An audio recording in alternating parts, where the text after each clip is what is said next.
أحمده حمدا كثيرا طيبا يملأ الميزان وأشهد أن لا إله إلا الله وحده لا شريك له شهادة تنجينا من النيران وأشهد أن سيدنا ومولانا محمدا عبده ورسوله أرسله الله بالحق بشيرا ونذيرا وداعيا إلى الله بإذنه وسراجا منيرا. قال الله سبحانه وتعالى في كلامه المجيد: أعوذ بالله من الشيطان الرجيم. بسم الله الرحمن الرحيم.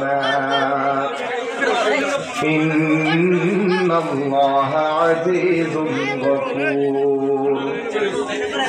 وقال تعالى في آية أخرى: يرفع الله الذين آمنوا منكم والذين أوتوا العلم درجات والله بما تعملون خبير. صدق الله العظيم. عن أبي الدرداء رضي الله تعالى عنه قال: سمعت رسول الله صلى الله عليه وسلم يقول: من سلك طريقا يطلب فيه علما سلك الله به طريقا من طرق الجنة وإن الملائكة لتضع أجنحتها لطالب العلم رضا بما يصنع وإن العالم ليستغفر له من في السماوات ومن في الأرض والحيتان في الماء وإن فضل العالم على العابد كفضل القمر على سائر الكواكب وإن العلماء ورثة الأنبياء وغافر أو كما قال عليه الصلاة والسلام. قال الله تعالى في شان حبيبه: إن الله وملائكته يصلون على النبي يا أيها الذين آمنوا صلوا عليه وسلموا تسليما. اللهم صل على سيدنا مولانا محمد وعلى آله سيدنا مولانا محمد. اللهم صل على سيدنا مولانا محمد وعلى آله سيدنا مولانا محمد. اللهم صل على مولانا محمد وعلى آله سيدنا مولانا محمد. বখতিয়ারগোনা শান্ত সমাজ পরিচালনা কমিটির উদ্যোগে আয়োজিত আজকের তাফসীরুল কোরআন মাহফিল, এই মাহফিলের সম্মানিত এই অধিবেশনের সভাপতি বখতিয়ারগোনা শান্ত সমাজ পরিচালনা কমিটির মোহতারাম সভাপতি জনাব মোহাম্মদ আলম, প্রধান মেহমান হিসাবে উপস্থিত আছেন বিশিষ্ট ব্যবসায়ী, শিক্ষা অনুরাগী ব্যক্তিত্ব, বিশিষ্ট ইসলামী রাজনীতিবিদ, বাংলাদেশ জামায়াত ইসলামী কক্সবাজার শহর শাখার মুহতারাম আমির জনাব আব্দুল্লাহ আল ফারুক হাফিজাহুল্লাহ, প্রধান অতিথি হিসাবে উপস্থিত আছেন কক্সবাজারের দীর্ঘতম সমুদ্র সৈকতের বৃহত্তর বীজ ব্যবসায়ী সমিতির সম্মানিত সভাপতি জনাব আব্দুর রহমান, আরো বিশেষ অতিথি হিসাবে আমি জনাব মফিজুর রহমান, প্রধান উপদেষ্টা ঝরঝরিপাড়া জামি মসজিদ পরিচালনা কমিটি এবং নবজান সমিতি কক্সবাজারের ক্রীড়া সম্পাদক নবজাগরণ সমিতির জনাব নুরুল আমিন সাহেবের নাম দেখতে পাচ্ছি। আল্লাহ সুবহানাহু ওয়া তাআলা সকলের হায়াতে আমলে বারাকাত দান করুন, বলি আমিন। আজকের এই মাহফিলে আমার পূর্বে অত্যন্ত জীবন ঘনিষ্ঠ পারিবারিক প্রয়োজনে সুন্দর সব সমাধান নিয়ে গুরুত্বপূর্ণ দ্বীনী নসিহতমালা পেশ করেছেন কক্সবাজারের ঐতিহ্যবাহী সুগন্ধা বিচ পয়েন্টের বাইতুল মামুর জামে মসজিদের মুহতারাম ইমাম এবং খতিব হাফেজ মাওলানা আনোয়ার সাকি বারাকাল্লাহু ফি হায়াতি, তানফিজুল কোরআন মডেল মাদ্রাসা কক্সবাজারের সহ সুপার মাওলানা আবু মুস্তাফা সাহেব, ঝরঝরিপাড়া জামে মসজিদের ইমাম ও খতিব হাফেজ মাওলানা বশির আহমদ সাহেব বারাকাল্লাহু ফি হায়াতিহিমা, এবং মঞ্চে উপস্থিত অন্যান্য উলামা হযরতগণ। আজকের এই বরকতে ঘেরা রহমতে পরিপূর্ণ কোরআনী প্যান্ডেলে উপস্থিত এই এলাকার মুরব্বীবৃন্দ, ইসলাম প্রিয় তাওহীদবাদী যুবক শ্রেণী, সকলে একবার উচ্চ স্বরে রব্বে কারীমের শুকরিয়া আদায় করি, বলি আলহামদুলিল্লাহ। সম্মানিত হাজিরিন, শীতের রাত, বিছানার আরামদায়ক হাতছানি উপেক্ষা করে বেশিক্ষণ বসে থাকা কখনো কখনো বিরক্তির কারণ হয়ে যেতে পারে বটে। তাই খুব বেশিক্ষণ হয়তো আমাদের কথা বলা হবে না, তবে আল্লাহ পাক রব্বুল আলামিনের দরবারে দোয়া করি যতক্ষণ আমরা এই কোরআনী মাজলিসে কথা বলবো ততক্ষণ যেন আল্লাহ পাক রব্বুল আলামিন এমন সব কথা আমাদেরকে বলার তৌফিক দান করেন যেই কথাগুলো বললে এবং শুনলে দুনিয়াতে আমাদের উপকারের কারণ হবে এবং আখিরাতে আমাদের মুক্তির কারণ হবে। যেই সব কথা বললে দুনিয়াতে কোনো ফায়দা হবে না, আখিরাতে রবের কাঠগড়ায় দাঁড়াতে হবে, এমন সব অলাভজনক অপ্রয়োজনীয় অহেতুক কথা থেকে আল্লাহ পাক রব্বুল আলামিন আমাদের হেফাজত করুন, আমিন। সম্মানিত হাজিরিন, আজকে আমাকে এখানে আসার আগে মাহফিল কর্তৃপক্ষের তরফে একটি বিষয় দেওয়া হয়েছে, উল্লেখ করা হয়েছে যে আলেম উলামার মর্যাদা সম্পর্কে কথা বলার জন্য তাদের অনুসরণ অনুকরণ করার প্রয়োজনীয়তা এবং দ্বীনী শিক্ষা কেন অপরিহার্য এই বিষয়গুলো নিয়ে কথা বলা। ইনশাআল্লাহ।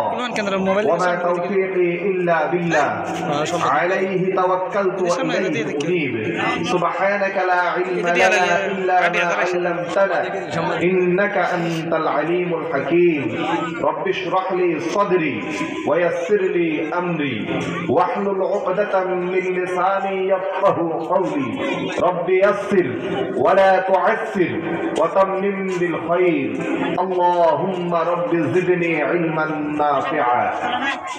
সম্মানিত হাজিরিন, মাহফিল অনেক আগে থেকে শুরু হয়েছে, অনেক ওলামা হযরতরা কথা বলেছেন, আমাদের অনেক ভাই অপ্রয়োজনীয় কাজে ব্যস্ত ছিলেন, হয়তো ভেবেছেন শেষ দিকে মাহফিলে যাব, এরপরে তো আর কোনো শেষ নাই।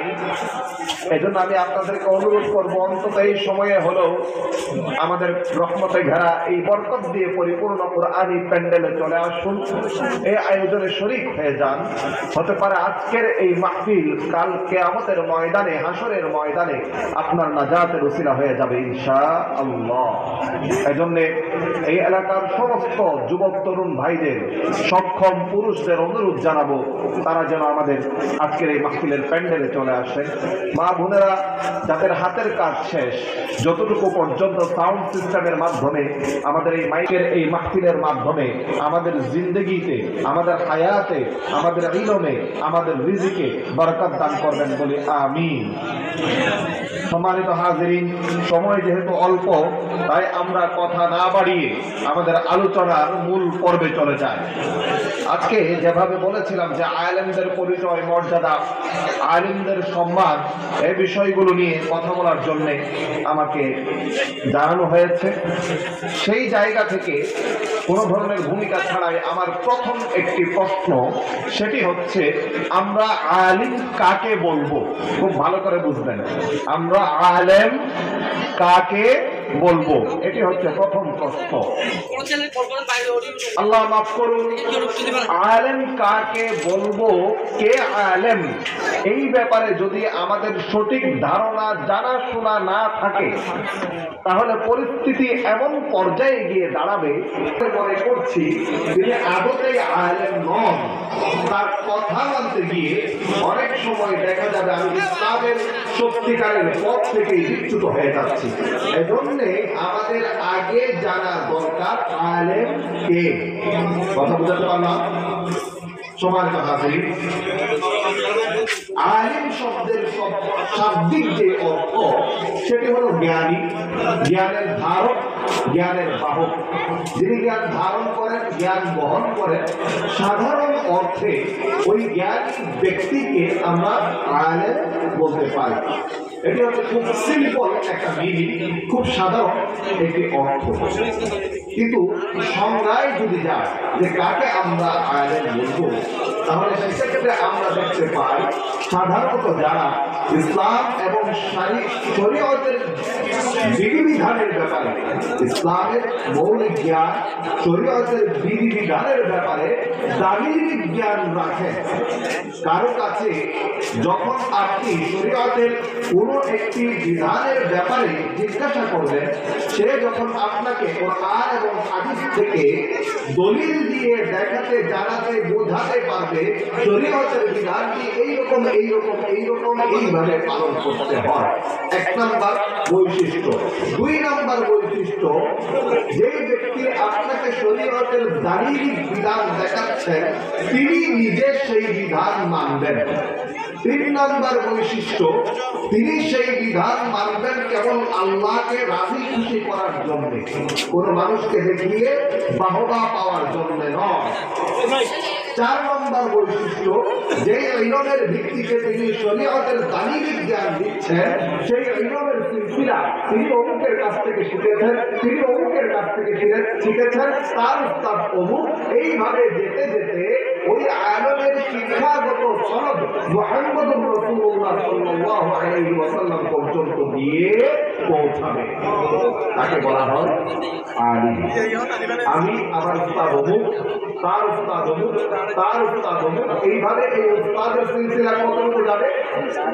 উস্তাদের সিলসিলা মুহাম্মদুর রাসূলুল্লাহ সাল্লাল্লাহু আলাইহি ওয়াসাল্লাম পর্যন্ত যাবে। কথা বুঝাতে পারলাম? এবং তিনি যা কিছু শরীয়তের দলিলের আলোকে, কোরআন এবং হাদিসের দলিলের আলোকে যা কিছু তিনি মানুষকে শিখাবেন, তিনি নিজে সেগুলো আমল করবেন, এবং এই আমলটা তিনি করবেন ইখলাসের সঙ্গে, অর্থাৎ আল্লাহকে রাজি খুশি করার জন্য। এতক্ষণ পর্যন্ত আপনারা সংক্ষিপ্ত আকারে আলেমের সংজ্ঞা শুনলেন। কথা বলতে পেরেছি? আলেম চিনতে পেরেছেন তো?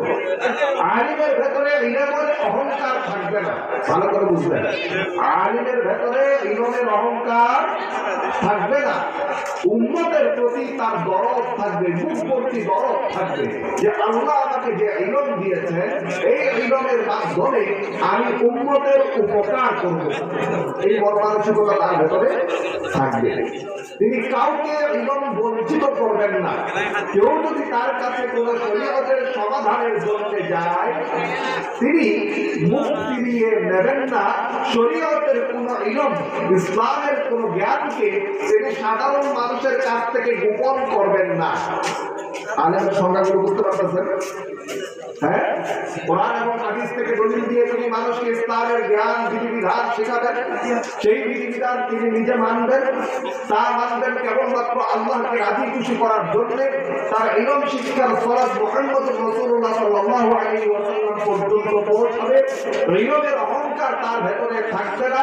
যে ইলম তিনি অর্জন করেছেন, এই ইলম তিনি উম্মতের কাছে বিলি করবেন, ফেরি করে বেড়াবেন, উম্মতকে এই ইলমের আলোয় আলোকিত করবেন।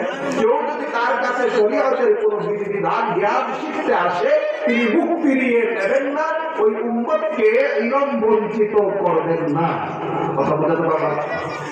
আচ্ছা, এইগুলো হচ্ছে একজন আলেমের বৈশিষ্ট্য, আলেম চিনার উপায়। হুজুর বাজারে বহু আলেম, আমরা কিভাবে আলেম চিনবো? অনেকেই প্রশ্ন করেন না যে হুজুর এই বলে, হুজুর ওই বলে, এই হুজুর এই কথা বলে, সঠিক আলেম কিভাবে চিনবো? এই যে এই বৈশিষ্ট্যগুলোর কথা বললাম, এই বৈশিষ্ট্যগুলো মাথায় রাখবেন। যাদেরকে দেখবেন এই বৈশিষ্ট্যের মাপকাঠিতে উত্তীর্ণ হয়ে গেছে, কথা বলতে পারছি, এই বৈশিষ্ট্যগুলো যার ভেতরে পাবেন তিনি সত্যিকার অর্থে আলেম। কোন আলেম তার ভেতরে যদি ইলমের অহংকার থাকে, তাহলে মনে রাখবেন মুখের দাবিতে সে আলেম, বাস্তবে সে কি নয়? আলেম নয়।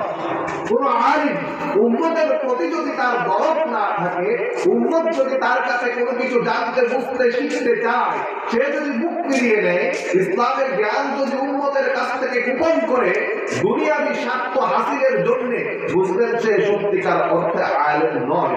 কোন নামধারী আলেম উম্মতকে শরীয়তের বিধিবিধান শিক্ষা দেয়, কিন্তু নিজের জীবনে সেগুলো আমল করে না, করলেও রূপ দেখানোর জন্য করে, আল্লাহকে রাজি খুশি করার জন্য করে না, বুঝবেন সে সত্যিকারের আলেম নয়।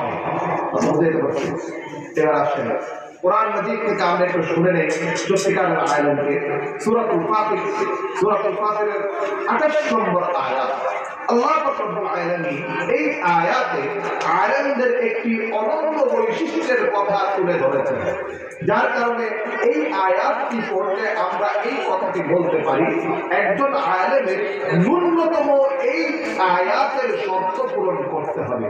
যে আলেম এই আয়াতে বর্ণিত শর্ত পূরণ করবেন না, দুনিয়ার যুগে তিনি আলেম হতে পারেন, কিন্তু সত্যিকার অর্থে তিনি আলেম নন। আল্লাহ রাব্বুল আলামিন সূরাতুল ফাতির 28 নম্বর আয়াতে কি বলেছেন আলেমদের বৈশিষ্ট্য সম্পর্কে? আল্লাহ বলেন, কাযালিকা ইন্নামা ইয়াখশাল্লাহ মিন ইবাদিহিল উলামা ইন্নাল্লাহা আজিজুন গফুর। আল্লাহ বলেন, ইন্নামা ইয়াখশাল্লাহ মিন ইবাদিহিল উলামা, নিশ্চিতভাবেই আল্লাহর বান্দাদের ভেতরে আল্লাহকে সবচেয়ে বেশি ভয় করে কে? আলিমরা। কারা সবচেয়ে বেশি ভয় করে আল্লাহকে? আলিমরাই আল্লাহকে সবচেয়ে বেশি ভয় করে। কেন জানেন? বুঝেন, আমি সবচেয়ে বেশি ভয় আলিমদেরকে, আলিমরা কেন সবচেয়ে বেশি ভয় আল্লাহকে করবে? ছোট্ট একটা উদাহরণ দেই।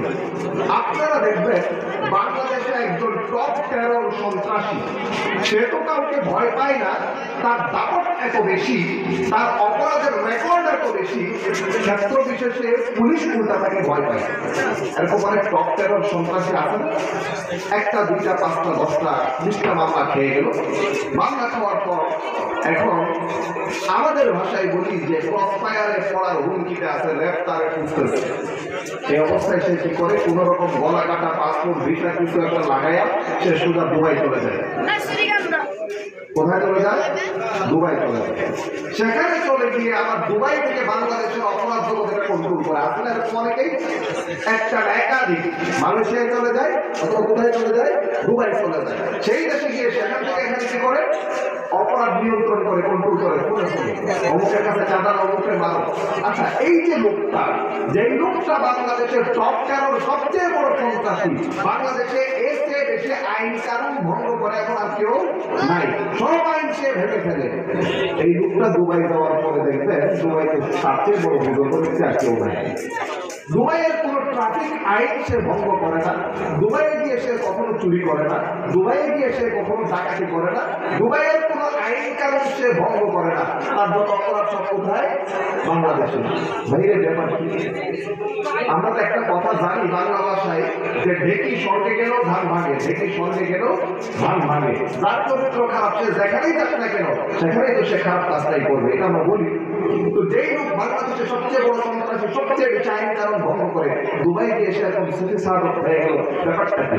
আসল ব্যাপারটা হচ্ছে সে জানে বাংলাদেশে একটা দুইটা পাঁচটা দশটা মামলায় আমার কিছু হবে না, 100 আইন ভাঙলো আমার কিছু হবে না, 2 4 5 10 কোটি টাকা আমি এদিকে দিকে খাওয়াই দিলে আমি ঠিক। এজন্য এই দেশে সে অপরাধ করতে ভয় পায় না। কিন্তু জানে দুবাইতে যদি ছোট্ট একটা পকেটে যদি কারো মারি, আধা ঘন্টার ভেতরে পুলিশ ঢুকে কাস্টডিতে ঢোকাবে, 1 মাসের ভেতরে বাংলাদেশের ফেরত পাঠাবে। ওইখানে আইন কানুন ভাঙার কোনো কি নাই। এই জন্য দুবাই আইন কানুনকে সে ভয় পায় বলে দুবাই আইন কানুন যে ভঙ্গ করা যাবে না, ঘুষ দিয়ে কাউকে পকেটে ঢোকা যাবে না, প্রশাসন কেনা যাবে না, পুলিশকে গোলামের মতো ব্যবহার করা যাবে না, এই বিষয়গুলো সে খুব ভালো করে জানে বলে সেখানে কোনো অপরাধ সে আর করে না। সেখানে সে কি পায়? ভয় পায়। সে যদি না জানতো তাইলে সেখানে কি অপরাধ করতো না? সে জানে বিধায় কি করে না, অপরাধ করে না। ঠিক তেমনি ভাবে আলেমরা আল্লাহ সুবহানাহু ওয়া তাআলার ক্ষমতা, আল্লাহ রব্বুল আলামিনের প্রতাপ, আল্লাহর রাজত্ব, আল্লাহর সক্ষমতা, আল্লাহ রব্বুল আলামিনের কুদরত, এগুলো সম্পর্কে সবচেয়ে ভালো জানেন কারা? কথা বলেন কারা ভালো জানে? আলেমরা। তাহলে সাধারণ মানুষ তার জানা অনুপাতে ভয় পাবে, আলেমরা তাদের জানা অনুপাতে ভয় পাবে। যে যত বেশি জানে তার ভয় তত বেশি। কথা বলতে পারলাম? যে যত বেশি জানে তার ভয় তত বেশি। একজন আলেম যেহেতু আল্লাহ সুবহানাহু ওয়া তাআলা কত প্রবল পরাক্রমশালী আল্লাহ, কত বড় কুদরতওয়ালা আল্লাহ, কত ক্ষমতাশালী আল্লাহ, আল্লাহ রব্বুল আলামিন কত কুদরতওয়ালা, সবচেয়ে বেশি জানেন কে? একজন আলেম। এজন্য একজন আলেম তাকে সবচেয়ে বেশি কি করে? ভয় করে। এইবার আসেন এই আয়াতের মাধ্যমে আরেকটা চিত্র আমরা দেখতে পাই, সেটা হলো যে আলেম আল্লাহকে যত বেশি ভয় করে সে তত বড় বেশি আলেম, তত বেশি বড় আলেম। ধরেন একজন আলেম, উদাহরণ দেওয়ার জন্য বলছি, একজন আলেম দাওরায়ে হাদিস পাস করেছেন, কামিল পাস করেছেন, সাধারণ আলেম। আরেকজন আলেম তিনি মুফতি হয়েছেন, তিনি মুহাদ্দিস হয়েছেন, তিনি মুফাসসির হয়েছেন, একেবারে ডিগ্রির অভাব তার নাই। কিন্তু ওই অত শত ডিগ্রিওয়ালা আলেমের চেয়ে সাধারণ একজন আলেমের আল্লাহর প্রতি ভয় ভীতি যদি বেশি হয়, এই সাধারণ আলেম ওই বহু ডিগ্রিওয়ালা আলেমের চেয়ে বড় আলেম, কারণ আল্লাহর প্রতি তার ভয় বেশি। এই যে একটা টেবিল, এই টেবিলের উপর আমি যদি 2 4 5টা কোরআন কারীম রেখে দেই, এখানে যদি বুখারী শরীফ রাখি, এখানে যদি মুসলিম শরীফ রাখি, তিরমিজি শরীফ রাখি, আবু দাউদ শরীফ, নাসাই শরীফ, একটা হাদিসের বড় বড় কিতাব, ফিকহের বড় বড় কিতাব, কোরআনের কয়েকটা কপি এই টেবিলের উপর রেখে দিলে কি এই টেবিল বড় আলেম হয়ে যাবে? এই টেবিল কিতাবের বাহক, কিন্তু আলেম নয়। কাজে যারা ইলম অর্জন করেছে কিন্তু ইলম অনুপাতে আল্লাহকে ভয় করে না, ইলম অনুপাতে আমল করে না, তারা কিতাবের বাহক হতে পেরেছে, আলেম হতে পারে না। কারণ যিনি আলেম হবেন তিনি তার ইলম অনুপাতে কাকে ভয় পাবেন? আল্লাহকে ভয় পাবেন। কাজে যেই ব্যক্তিকে আপনি মনে করেন আলেম কিন্তু তার চলা চরিত্র, কথাবার্তা, আচার ব্যবহার মনে হয় না সে আল্লাহকে ভয় পায় না, সে সুদের লেনদেন করে, নাম তার আলেম, প্রতিবেশীর হক ধ্বংস করে, নাম তার আলেম, এইরকম কোন ব্যক্তি যে আল্লাহ আল্লাহ বান্দাদের হককে ভয় পায় না, মনে রাখবেন সে নামধারী আলেম, সে কাজের আলেম নয়। আচ্ছা, আলেমের সংজ্ঞা তো বুঝতে পেরেছেন তাই না? সময় যেহেতু সংক্ষিপ্ত, এবার অন্য একটা প্রসঙ্গে যায়। আলেমদের মর্যাদা কতটুকু? যারা সত্যিকারের আলেম, তারা সত্যিকারের আলেম বুঝতে পারেছেন তো? হ্যাঁ, এবার সত্যিকারের আলেমদের মর্যাদা কতটুকু দেখি হাদিস শরীফের ভেতরে রাসূল কারীম সাল্লাল্লাহু আলাইহি ওয়াসাল্লাম সত্যিকারের আলেমদের কি মর্যাদা বর্ণনা করেছেন। হযরত আবু দারদা রাদিয়াল্লাহু তাআলা আনহু তার কাছ থেকে একটা হাদিস বর্ণিত হয়েছে। আবু উমামা আল বাহিলি রাদিয়াল্লাহু তাআলা আনহু, এই দুজন আল্লাহর রাসূলের সাহাবী, তাদের দুজনের কাছ থেকে রাসূল সাল্লাল্লাহু আলাইহি ওয়াসাল্লামের কাছ থেকে তারা দুজনে হাদিস বর্ণনা করেছেন। আবু উমামা আল বাহিলি রাদিয়াল্লাহু তাআলা আনহু বলেন, ওয়ালা বুকিরা বিরাসূলিল্লাহি সাল্লাল্লাহু আলাইহি ওয়াসাল্লাম রাজুলান, আল্লাহর রাসূলের দরবারে দুইজন মানুষের জিকির করা হলো, দুইজন মানুষের কথা উল্লেখ করা হলো। আহাদুহুমা আবিদুন ওয়াল আখারু আলিম। এই সাহাবী বলেন দুইজন মানুষের কথা উল্লেখ করা হয়েছে। প্রথম মানুষ ছিলেন দিনের আলেম, আর দ্বিতীয় জন যিনি ছিলেন তিনি হচ্ছেন ইবাদতকারী আবেদ। আলেম নন কিন্তু বেশি ইবাদতকারী, ভালো করে বুঝবেন, একজন আলেম এবং ইবাদতকারী। আমাদের বাচ্চারা অনেকে আলেম ছিলেন না, কিন্তু তাদের 5 ওয়াক্ত নামাজ তো দূরের কথা, তাহাজ্জুদের নামাজও কাজা হইতো না। আসলে এরকম আমাদের বাচ্চারা, ওনারা আলেম নয়, ওনারা হচ্ছে আবেদ। ওনারা কি? ইবাদতকারীকে বলা হয় আবেদ। ওনারা আলেম নন, কিন্তু আবেদ। আল্লাহ রাসূলের কাছে 2 জন ব্যক্তির জিকির করা হলো, একজন আবেদ। فقال عليه أفضل الصلاة والسلام রাসূল কারীম সাল্লাল্লাহু আলাইহি ওয়াসাল্লাম বললেন, ফাদলুল আলিমি আলাল আবিদি কাফরলি আলা আদনাকুম ওয়া মাসাবিরা। জেনে রাখো সাধারণ মানুষ আর আলেমদের ভেতরে মর্যাদা সম্মানের ইজ্জতের পার্থক্য কতটুকু। তোমাদের মাঝে আমি যেভাবে সম্মানিত, একজন আলেম সাধারণ মানুষের কাছে একইভাবে সম্মানিত।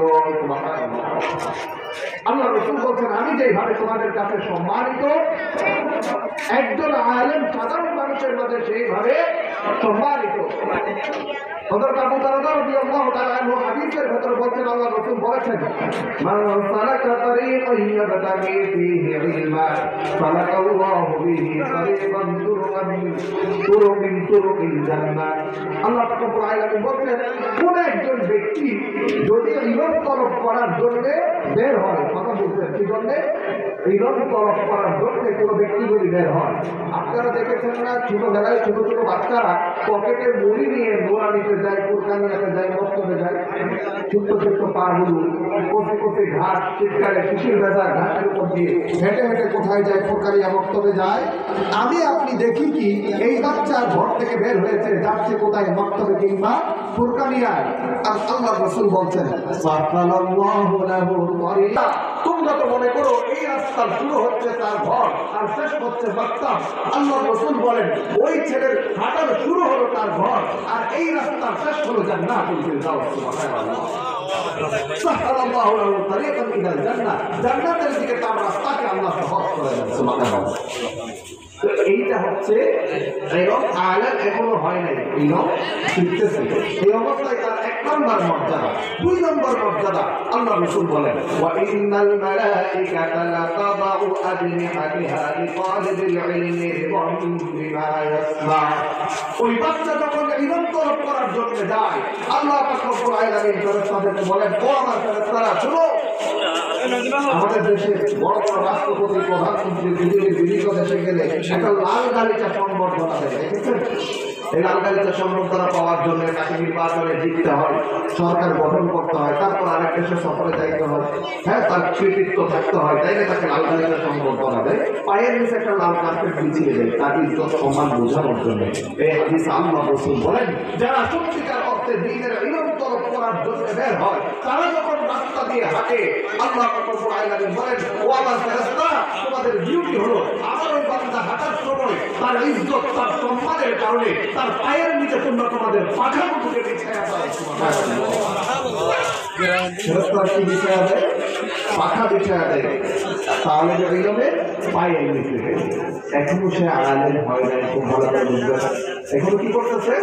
ইলম অর্জন করতেছে, এখনো আলেম হয় নাই। এই অবস্থায় তার এই মর্যাদা। দ্বীনের ইলম শিক্ষার প্রয়োজন আছে কি নাই আমার ভাইরা? এরপরে রাসূল কারীম সাল্লাল্লাহু আলাইহি ওয়াসাল্লাম হাদিস শরীফের ভেতরে বলেন, এরপরে ওই লোকটা যখন আলেম হয়ে যায়, ওয়া ইন্নাল আলিমা লা ইয়াস্তাগফিরু লাহু মান বিসাতি ওয়া মান ফিল আরদ হাত্তা ইয়াতানু ফিল মা। আল্লাহ রাসূল বলেন, পর্যন্ত আল্লাহ পাক রব্বুল আলামিন তাদেরকে ডিউটি বানায়া দেন এই সত্যিকারের হক্কানি রব্বানা দোয়া করে। সুবহানাল্লাহ। আসমানের ফেরেশতারা ওই আলেমের জন্য দোয়া করে, পানির নিচের মাছেরা ওই আলেমের জন্য দোয়া করে, এমনকি হাত্তা নামলা এই জহরিহা গর্তের পিঁপড়া পর্যন্ত ওই হক্কানি রব্বানি আলেমের জন্য দোয়া করে। সুবহানাল্লাহ। আলেমের মর্যাদা বুঝতে পেরেছেন? রাসূল কারীম সাল্লাল্লাহু আলাইহি ওয়াসাল্লাম বলেন, ওয়া ইন্নাল আলিম, যে ব্যক্তি আলিম হবে, ফাদলুল আলিমি আলাল আবিদি, সাধারণ মানুষের উপর একজন আলেমের মর্যাদা কতটুকু? আল্লাহ রাসূল বলেন কাফাতিল কমারি আলা সাইরিল কাওয়াকিব, রাত আকাশের দিকে তাকাও, হাজার হাজার নক্ষত্র আছে না, তারা নক্ষত্রগুলো আছে না, এর মাঝখানে একটা পূর্ণিমার চাঁদ থাকে।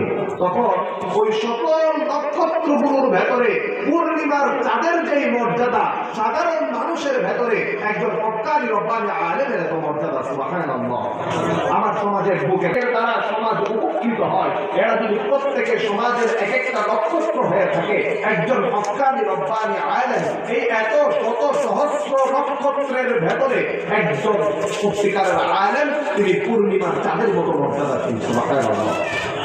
রাসূল করিম সাল্লাল্লাহু আলাইহি ওয়াসাল্লাম বলেন ওয়া ইন্নাল আলিম, যারা আলেম আছে, সত্যিকারের আলেম যারা আছে, আল্লাহ পাক রব্বুল আলামিন তাদের সার্টিফিকেট দিচ্ছেন। আল্লাহ রাসূল সার্টিফিকেট দিচ্ছেন ওয়ারাসাতুল আম্বিয়া, সত্যিকারের আলেমরা হচ্ছে নবীদের ওয়ারিস। কার ওয়ারিস?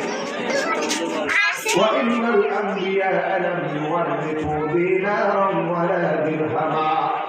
আমরা ইন্তেকাল করার সময় জায়গা জমি রেখে যাই, মারা যাওয়ার সময় টাকা পয়সা স্বর্ণপাতি রেখে যাই, ওয়ারিসরা এগুলো কি করে? ভাগাভাগি করে। কিন্তু নবীরা যখন ইন্তেকাল করেন, তারা কোনো টাকা পয়সা ধন দৌলত এগুলো ওয়ারিসের জন্য রেখে যান না। তারা রেখে যান আসমানের ইলম, শরীয়তের ইলম, তাওহীদের ইলম, আখিরাতের ইলম, রিসালাতের ইলম, আল্লাহর কিতাবের ইলম, হিদায়াতের ইলম। এগুলো নবী এবং রাসূলুল্লাহ দুনিয়ার জমিনে রেখে যায়। আর আলেমরা সেই ইলমগুলো নিজেদের ভেতরে ওয়ারিস হিসাবে ধারণ করে। তো আল্লাহ পাক রব্বুল আলামিন উলামাদের এত মর্যাদা দিয়েছেন। আরেক হাদিসের ভেতরে আল্লাহ পাক রব্বুল আলামিন বলেছেন, আল্লাহ রাসূল সাল্লাল্লাহু আলাইহি ওয়াসাল্লাম বলেছেন মাইয়ুরিদিল্লাহু বিহি খায়রান ইউফাক্কিহু ফিদ্দীন, আল্লাহ পাক রব্বুল আলামিন যার জন্য কল্যাণের ফয়সালা করেছেন তাকে দ্বীনের ইলম দান করেছেন। সুবহানাল্লাহ। আমার ভাইরা, এই জন্য আমরা দ্বীনের ইলম হাসিলের মর্যাদা চোখে না দেখলেও আল্লাহ রব্বুল আলামিনের দরবারে তাদের চেয়ে সম্মানিত আর কেউ নাই যারা সত্যিকারের হক্কানি রব্বানি আলেম। কথা বুঝতে পারলাম? আপনি তাদের চরিত্র হরণ করার জন্য তাদেরকে যত রকমের মিথ্যা অপবাদ দেন না কেন, মনে রাখবেন একজন আলেমের উপরে যখন আপনি মিথ্যা অপবাদ লাগিয়ে দেন, তাকে ধর্ষক হিসাবে জাতির সামনে নিজের ক্ষমতা বলে তুলে ধরার অপচেষ্টা চালান, যখন ষড়যন্ত্র করেন, আলেমদেরকে নানা রকম ট্যাগ লাগিয়ে বেইজ্জত করান, একটা কথা মনে রাখবেন, আমার সন্তানের গায়ে যদি হাত তুলে আমি সহ্য করতে পারি না, আমি কথা বলি, প্রতিবাদ করি, ব্যবস্থা নিই, কারণ সে আমার ওয়ারিস। আর ওয়ারিস আমার সন্তান, আমার ওয়ারিস।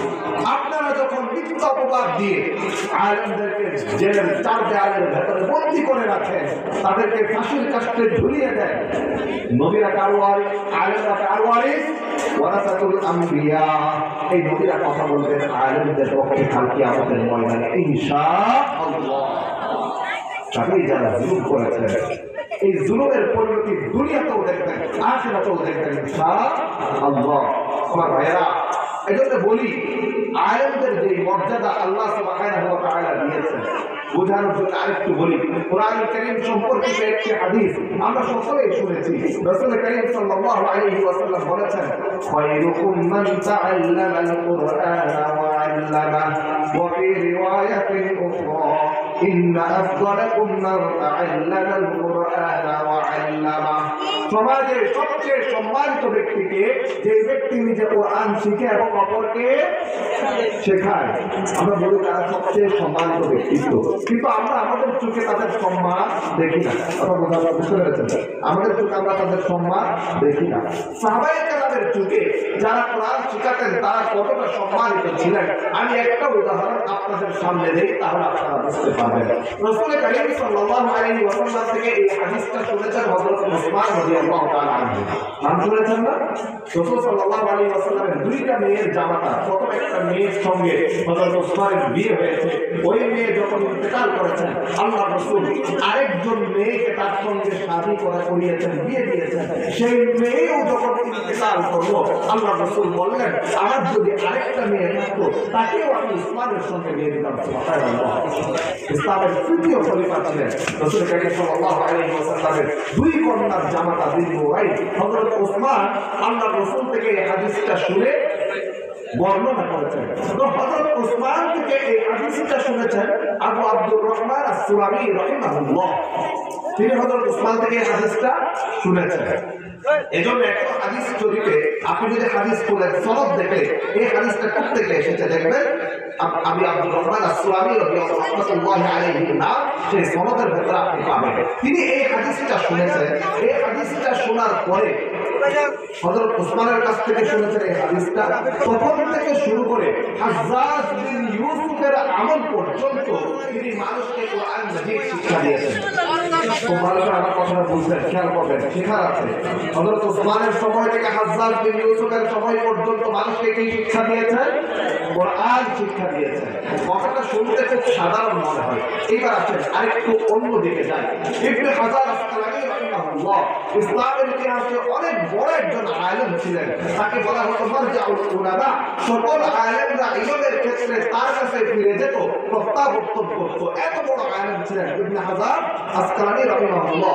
উনার পরিবার বসবাস করত বর্তমানে ইসরায়েলের আসকালন একটা শহর আছে, এই শহরে বসবাস করত। আরবিতে আসকালান বলা হয়, এজন্য ওনাকে বলা হয় ইবনে হাজার আসকালানী। ওই এলাকার মানুষ বিদায় মিশরের কায়রো শহরে 21 বছর তিনি বিচারপতি ছিলেন।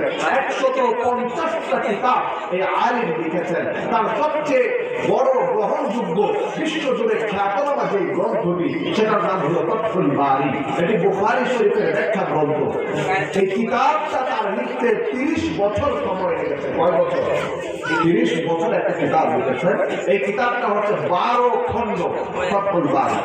তো ইবনে হাজার আসকালানী রাহিমাহুল্লাহ এত বড় একজন আলেম, তিনি বলেন আবু আব্দুর রহমান আস-সুলামি রাহিমাহুল্লাহ, যিনি খায়রুকুম মান তাআল্লামাল কুরআন ওয়া আল্লামা, কুরআন যারা শিখে শেখায় তারা পৃথিবীর সর্বোত্তম মানুষ। এই হাদিসটি যিনি রওয়ায়াত করেছেন এই সাহাবী থেকে তাবেঈ, তিনি এই হাদিসটা শোনার পরে এই হাদিসের মর্যাদা গুরুত্ব এত বেশি উপলব্ধি করেছেন। হযরত উসমানের আমল থেকে হাজ্জাজ বিন ইউসুফের আমল পর্যন্ত তিনি শুধু কোরআনই শিক্ষা দিয়েছেন। ক্যালেন্ডারের পাতা উল্টিয়ে দেখলাম হযরত উসমানের আমল থেকে হাজ্জাজ বিন ইউসুফের আমল পর্যন্ত 71 বছর 9 মাস তিনি শুধু কোরআনই শিক্ষা দিয়েছেন মানুষকে। সুবহানাল্লাহ।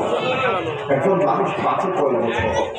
মানুষ বাঁচে কয় বছর? তিনি বলেছেন আল্লাহ রাসূল থেকে যখন আমি শুনেছি হযরত উসমানের মাধ্যমে যে ব্যক্তি কোরআন শিখে এবং শিক্ষা দেয় সেই পৃথিবীর সর্বোত্তম মানুষ, তারপর থেকে কোরআনের এই মর্যাদাটুকু পাওয়ার জন্য 71 বছর 9 মাস পর্যন্ত কোরআন শিক্ষার এই পেশা ছেড়ে, এই কাজ ছেড়ে আমি আর কোথাও যাইনি। সুবহানাল্লাহ।